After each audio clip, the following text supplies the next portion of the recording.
अनाथ बेटा। रूपा और शेखर सरिता विहार में रहते हैं। वो अपनी जिंदगी में बेहद खुश होते हैं। दोनों का शौर्य नाम का एक बेटा भी होता है, जिस पर दोनों ही अपनी जान छिड़कते हैं। शेखर, अब तो आप शौर्य को अपनी गोद से नीचे उतार दीजिए, उसके सोने का टाइम हो रहा है। नहीं रूपा, इसे मेरे पास ही रहने दो प्लीज। मैं थोड़ी देर में इसे बिस्तर में सुला दूंगा। लेकिन कल सुबह आपकी ऑफिस में मीटिंग भी तो है ना, और इसके लिए आपको कल जल्दी भी तो निकलना होगा। जाइए, आप भी जाकर सो जाइए। क्या यार, अभी तो मेरी गोद में आया था मेरा बेटा और तुम उसे लेकर जा रही हो। बाद में कर लेना अपने बेटे से प्यार, अभी जाकर सो जाइए। रूपा शेखर से शौर्य को ले रही होती है कि तभी शौर्य रोने लगता है। शौर्य को रोता देखकर रूपा उसे फिर से शेखर को थमा देती है। आपका बेटा ना एक नंबर का नौटंकी है, बिल्कुल आप पर गया है वो। साफ बोलो ना, तुम्हें जलन होती है हम दोनों बाप बेटे का प्यार देखकर। पहले बड़ा तो होने दो तुम शौर्य को, फिर देखना वो सबसे ज्यादा मुझे ही प्यार करेगा। देखते हैं। ऐसे ही दिन बीतते चले जाते हैं और एक दिन कैंसर की बीमारी के चलते रूपा की मौत हो जाती है। अब शौर्य 3 साल का हो चुका होता है, जिसके कारण उसकी दादी शेखर पर दूसरी शादी का दबाव बनाने लगती है। शेखर, शौर्य अभी बहुत छोटा है और उसे इस समय एक माँ के प्यार की बहुत जरूरत है। माँ, मुझे दूसरी शादी नहीं करनी। क्या पता जो दूसरी औरत आएगी वो मेरे बेटे को एक माँ का प्यार दे या ना दे। तो रूपा की छोटी बहन वैशाली से ही शादी क्यों नहीं कर लेता? वो तो शौर्य को एक माँ का प्यार पूरा दे सकती है ना। मैंने कहा ना माँ, मुझे दूसरी शादी नहीं करनी, और अपनी ही पत्नी की बहन से तो हरगिज नहीं। ऊपर से अगर रूपा देख रही होगी तो वो क्या सोचेगी? अपने लिए ना सही, लेकिन तुझे शौर्य के लिए तो शादी करनी ही पड़ेगी ना बेटा। शेखर कुछ कहता उससे पहले ही अंजुमन उसे रूपा की कसम दे देती है, जिसके आगे मजबूर होकर शेखर शादी के लिए हामी भर देता है। देखो वैशाली, मैंने तुमसे शादी सिर्फ अपने बच्चे के लिए की है। मैं चाहता हूं कि तुम उसे एक माँ का भरपूर प्यार दो। शौर्य, आपके साथ साथ मेरा भी कुछ लगता है। अगर आप मुझसे शादी नहीं भी करते तब भी मेरा प्यार शौर्य के लिए कभी कम या ज्यादा नहीं होता। शादी के कुछ दिनों बाद ही शेखर की माँ की भी मौत हो जाती है। वैशाली शौर्य को एक माँ से भी बढ़कर प्यार देती है। शौर्य को लेकर वैशाली का यूं निस्वार्थ प्यार देखकर शेखर को भी उससे प्यार हो जाता है और कुछ सालों बाद शेखर और वैशाली का भी लड़का हो जाता है। लेकिन इसके बाद वैशाली का शौर्य को लेकर बर्ताव बदलने लगता है। वैशाली, मैं देख रहा हूँ तुम आजकल शौर्य का जरा भी ध्यान नहीं रख रही हो। मुझे पता नहीं था कि आदित्य के होने के बाद तुम इतना बदल जाओगी। आदित्य मेरा अपना सगा खून है और शौर्य दीदी का, फिर मैं दोनों में अंतर कैसे नहीं करूं? माँ भले ही दोनों की अलग अलग है, लेकिन पिता तो एक है ना। अगर मुझे पहले पता होता कि तुम इतनी जल्दी बदल जाओगी तो मैं कभी तुमसे शादी ही नहीं करता। हाँ, तो किसने कहा था आपसे मुझसे शादी करने के लिए? मैं थोड़ी ना आई थी आपके पास, आपकी माँ ही आई थी मेरे घर आपका रिश्ता लेकर। वैशाली, मुझे तुमसे ऐसी उम्मीद नहीं थी। गुस्से में शेखर अपना पैर पटकता हुआ शौर्य को वहां से लेकर चला जाता है। पापा, मम्मा मुझसे प्यार क्यों नहीं करती? क्या मैं उनका सगा बेटा नहीं हूँ इसलिए मुझसे प्यार नहीं करती? मम्मा नहीं करती तो क्या हुआ बेटा, पापा तो करते हैं ना आपसे प्यार। कुछ दिनों के बाद, आज तुझे खाना पीना कुछ नहीं मिलेगा, चल चुपचाप से अपने रूम में जाकर सो जा। माँ, अब भाई को खाना क्यों नहीं दे रही हो? बेटा तू आराम से खाना खा, इस नालायक की चिंता मत कर। एक दिन खाना नहीं खाएगा तो मर नहीं जाएगा ये। अगर भैया नहीं खाएंगे तो मैं भी नहीं खाऊंगा। तू अपने भाई का भक्त क्यों बन रहा है? ये तेरा सौतेला भाई है, सगा नहीं जो तू लक्ष्मण बन रहा है। माँ, आपको इतना भी नहीं मालूम?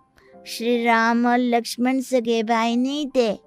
श्री राम माता कौशल्या और लक्ष्मण माता सुमित्रा की कोख से जन्मे थे। दोनों के सिर्फ पिता एक थे, लेकिन माँ अलग थी। मुझे ज्यादा ज्ञान देने की जरूरत नहीं है, ये सतयुग और त्रेता युग नहीं है, समझे? आया बड़ा भाई का चमचा। इतना कहकर वैशाली वहां से चली जाती है। जिसके कुछ टाइम बाद शिखर वहां आता है और आदित्य उसे सारी बात बताता है। मुझे माफ कर दो शौर्य, तुम्हारी माँ के जाने के बाद मुझे दूसरी शादी का फैसला करना ही नहीं चाहिए था। अगर मैं दूसरी शादी नहीं करता तो शायद आज तुम्हारी ये हालत ना होती। नहीं पापा, अगर आप शादी नहीं करते तो मुझे आदित्य जैसा छोटा भाई कभी नहीं मिलता। थैंक यू मुझे इतना अच्छा भाई देने के लिए। तुम दोनों हमेशा ऐसे ही साथ रहना, फिर कोई भी तुम दोनों का कुछ नहीं बिगाड़ पाएगा। चलो मैं तुम दोनों को आइसक्रीम खिला कर लाता हूँ, बहुत भूख लग रही है ना। शिखर शौर्य और आदित्य को आइसक्रीम दिलाने लेकर जाता है। वो दोनों को पार्क में खड़ा करके आइसक्रीम लेने जा ही रहा होता है, तभी तेज रफ्तार से आती हुई एक गाड़ी उसे कुचल देती है और उसी पल शेखर की मौत हो जाती है, जिसके बाद शौर्य की जिंदगी नर्क से भी बदतर हो जाती है। सुन रे चिरकुट, इस घर के किसी भी सामान को मेरी मर्जी के बगैर हाथ मत लगाना। इन सब पर अब तेरा कोई हक नहीं है, समझा? ठीक है माँ, मैं आपकी इजाजत के बगैर किसी चीज को हाथ नहीं लगाऊंगा। चल जाकर अब पूरे घर की सफाई कर। महज 7 साल का शौर्य वैशाली के कहने पर अपने नन्हे नन्हे हाथों से पूरे घर की सफाई करने लगता है। ऐसे ही दिन बीतने लगते हैं, लेकिन मासी से माँ बनी वैशाली को उस मासूम से बच्चे पर जरा भी तरस नहीं आता। क्यों शौर्य, ये घर में इतनी गंदगी कैसे हो रही है? ढंग से सफाई नहीं की है क्या तूने? माँ मैंने तो अच्छे से सफाई की थी, लेकिन आदित्य बार बार इधर उधर चलकर गंदा कर देता है। अच्छा, खुद से एक काम ढंग से नहीं होता और अपनी गलतियों का जिम्मेदार मेरे बेटे को ठहराता है। इतना कहकर वैशाली बांस का डंडा उठाकर शौर्य को जोर जोर से मारने लगती है। तभी वहां वैशाली के मायके वाले भी आ जाते हैं और उसकी सारी करतूतें देख लेते हैं। माँ मैं ऐसा क्या करूं जिससे आप मुझे भी आदित्य के जितना प्यार करोगी? बोलिए ना माँ, मेरे क्या करने से आपके अंदर मेरे लिए ममता जागेगी? वैशाली शौर्य की एक नहीं सुनती, उसके ऊपर डंडे बरसाती जाती है। हद पार होते देख वैशाली की माँ उसका हाथ पकड़ती है और जोर से उसे थप्पड़ मारती है। यही सब करने के लिए तूने दामाद जी से शादी की थी? हमने सपने में भी तुझसे ऐसी हरकत की उम्मीद नहीं की थी। तू माँ नहीं, माँ के नाम पर एक धब्बा है। बस कीजिए माँ, आदित्य के इस दुनिया में आने से पहले मैंने इसे बहुत प्यार किया था, लेकिन अब जब मेरी खुद की औलाद है तो मैं किसी और के बच्चे से प्यार क्यों करूं? अरे नालायक औरत, जिसे तू किसी और का बच्चा कह रही है वो तेरी खुद की सगी बहन का बच्चा है। बहन है तो क्या हुआ, मेरे अपने बच्चे से बढ़कर तो नहीं हो सकता ना ये कभी। अगर यही बात थी तो तू हमें पहले बता देती, हम शौर्य को अपने साथ ले जाते। उसे इस तरह प्रताड़ित करने की क्या जरूरत थी? अगर आपको लेकर जाना है ना तो ले जाइए इसे, मैं नहीं रोकूंगी। नहीं माँ, मुझे कहीं नहीं जाना, मुझे आपके साथ ही रहना है। मैं तेरी कोई माँ बाबा नहीं हूँ, तेरी माँ मर चुकी है, समझा? अब निकल जा मेरे घर से। माँ आप बहुत गंदी हो, मुझे भी नहीं रहना आपके साथ, मैं भी भाई के साथ ही जाऊंगा। अरे तू क्यों जाएगा, तू तो मेरा सगा बेटा है, जाने दे इसे। हम यहाँ ऐश से रहेंगे, तुम्हारे पापा बहुत सारी जमीन जायदाद छोड़ गए हैं तुम्हारे लिए। नहीं माँ, मुझे भाई के साथ जाना है। आप अच्छी नहीं हो, आप बहुत बुरी हो, आप भाई को बहुत परेशान करती हो। देख वैशाली, तुझसे ज्यादा समझ तो इस मासूम बच्चे में है। ये तेरे बुरे कर्मों का ही नतीजा है जो आज तेरी सगी औलाद खुद से तुझे ठुकरा रही है। आदित्य, तुझे इस शौर्य ने भड़काया है ना मेरे खिलाफ?